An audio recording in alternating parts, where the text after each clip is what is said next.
Yo, what is going on, y'all? V-Rob here. Today, what we got going on, as you guys can see, what we'll be talking about in this video is what is the next step for the Houston Rockets. What steps should they do to put themselves in a better position for the start of next season? If you guys did watch any of the series, the Houston Rockets did lose to the Golden State Warriors in 6 games. The point differential as a whole in the entire series with all the points combined was the Warriors won this series by a total of 11 points. Each of the 6 games was decided by 6 points or less, y'all. Each game came down to the last 2 minutes. It was a very exciting series, y'all. We wanted it to go 7. I'm shocked that it didn't, especially due to the fact Kevin Durant was out. But as for the series stats, we'll just go over the Golden State Warriors. Be cool. Shut up. The Houston Rockets statistics, the leaders for their teams. Starting off with James Harden. James Harden had a pretty good series, honestly.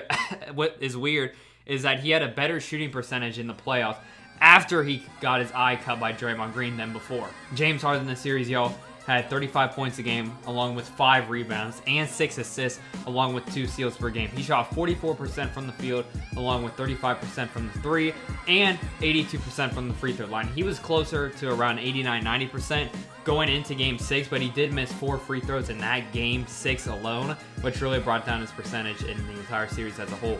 Second on their scoring list was Eric Gordon, averaging 20 points a game along with 2 rebounds and 1 assist. Shot 45% from the field, 35% from 3, and 89% from the free throw line. As a second scoring option for the team, he was a really big difference maker in this series and really kept them in certain games. Got those 2 wins at home in games 3 and 4. A lot because of the fact Eric Gordon got hot and shifted the momentum towards the Rockets side. Right behind them guys was Chris Paul, averaging 17 points a game along with 7 assists and 6 rebounds. He played very well in Game 6, but as a whole, y'all, I expected more of Chris Paul in this series alone. He shot 44% from the field, along with 31% from 3, and only 79% from the free throw line. The Chris Paul that we saw, especially in the third quarter, scoring 11 points in the third quarter in Game 6, I wanted to see that Chris Paul type aggression the entire series when Harden went out. When Harden went out, this team had a true problem out a consistent offense. It seemed in Game 6, and that third in the beginning of the fourth quarter, and Chris Paul decided to take over offensively, they really looked really good. Chris Paul finished with 27 points and a double-double in Game 6. Now, looking at the team statistics, they average 110 points per game this year, along with 45% from 3 and 37% from the free throw line, or 3-point line. As for the Warriors, y'all, they average 112 points a game, 45% from the field, and 35% from 3. Comparing this to last year's series, the Rockets average only 98 points per game, 42% from the field, 31% from 3. And as for the Golden State Warriors, they average 107 points per game, along with 48% from the field and 38% from 3. So obviously, last year's series was much more defensive driven, and that was a key factor in what a lot of people thought of the Houston Rockets, is that they did not beat the Warriors 3 of the 7 games because of their defense, or their offense. They beat them because of their defense, how aggressive they were with Steph, how aggressive they were off those screens, roughing up the Golden State Warriors, getting in their face every single shot, contesting a 3. That was a difference maker. It seemed this year, due to the fact Trevor Ariza wasn't there, we saw a lot of glimpses of it, especially when they played at home in games 3 through 6, including that game 5 in Oracle, that they can get aggressive. There was just certain points in the fourth quarter where they could not stop Klay Thompson. They could not stop Steph Curry. That game 5 and 6, Steph Curry in the fourth quarter was a huge difference maker. And hey, as someone that rips on the Golden State Warriors and Stephen Curry, I have to give it up to him, y'all. Talking about the regular season, the Houston Rockets finished 53-29. They were 11th in the league for points per game with 114, 28th in the league in rebounds per game with 42, and 28th as well in the league for assists per game with just 21.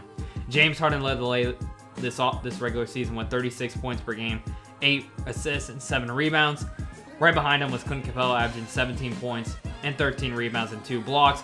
As Clint Capella, on his first big deal this year, making $16 million per year, I think he's shifting towards the right direction, y'all.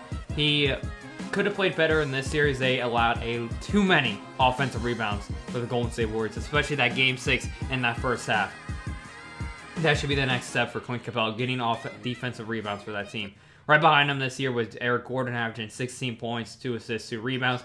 And Chris Paul, who did miss a majority of the mid-regular season, averaged 16 points a game along with 8 assists and 5 rebounds. Now going into free agency in the offseason and the draft. I'm going to show you guys a picture of what their salary cap situation looks like. I mean, as you guys can see, Chris Paul and James Harden are both on the max deal. You have Eric Gordon and Clint Capella making around $13 to $15 million. PJ Tucker on a healthy $7 million, $8 million a year contract, which I think is pretty good. Nene making $3 million per year. Kerry Clark, I mean, they just signed him. But so they have all 5 of their starters re-signing. I think they'd like to re-sign Iman Shumpert. Shumpert signed with that team midway through the season or got traded from the Kings. But I'll show you guys also a clip right here. This is what the Rockets owner had to say about the offseason for the Houston. Very upset right now. They kicked our ass on our home court. They beat us by 10 points in the fourth quarter. It's unacceptable, okay? We just have to be better, and I know that we're going to rise to the occasion, and our time's going to come.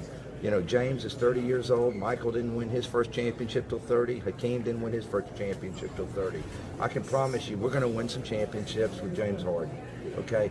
Because we are not going to sit here. We will go to battle every year. We're going to have a strong off season, and we're going to do whatever we can do to be a better team. Okay, we are not going to sit on our hands. I can promise you that.